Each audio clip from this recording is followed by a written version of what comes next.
George കുട്ടി എന്ത് പറയുന്നുള്ളതാണോ അതോ ജോർജ് കുട്ടിയുടെ ഏറ്റവും വലിയ ഫിയർ ജോർജ് കുട്ടിയോടാണ് ചോദ്യം. ലാൽ സാറിനെ ഞങ്ങൾ കുറച്ച് കഴിഞ്ഞ ഓഡിയൻസിന് പ്രസന്റ് ചെയ്യാനിരിക്കുകയാണ്. ഇപ്പൊ നിൽക്കുന്നത് ജോർജ് കുട്ടിയാണ്.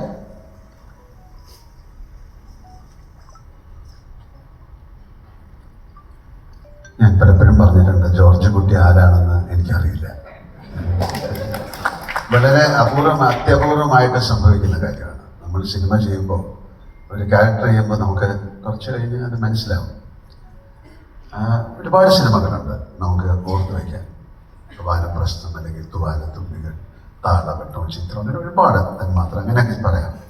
പക്ഷേ ഈ ജോർജ് കുട്ടി നമ്മൾ തുടങ്ങിയപ്പോൾ മുതൽ അതിൻ്റെ 1, 2, 3 അയാൾ ആരാണെന്ന് ഒരു ആക്ടറായി എനിക്ക് മനസ്സിലാകുന്നില്ല. അയാൾ എൻ്റെ കയ്യിൽ നിന്നൊക്കെ പോയി.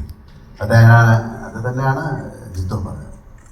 എന്തായാലും 13 വർഷമായിട്ട് ഈ കുടുംബവുമായിട്ട് സഞ്ചരിക്കുന്ന ഒരാളാണ് ജോർജ് കുട്ടി. അയാൾക്ക് ഒരു രഹസ്യം ഒളിപ്പിച്ച് വെക്കേണ്ടി വന്നു. അയാൾ ക്രൈമൊന്നും ചെയ്തിട്ടില്ല. അയാളുടെ മകൾക്ക് വേണ്ടി, അയാളുടെ ഭാര്യയ്ക്ക് വേണ്ടി, അയാളുടെ കുടുംബത്തിന് വേണ്ടിയിട്ട് അയാൾക്കൊരു സത്യം വെക്കേണ്ടി വന്നു.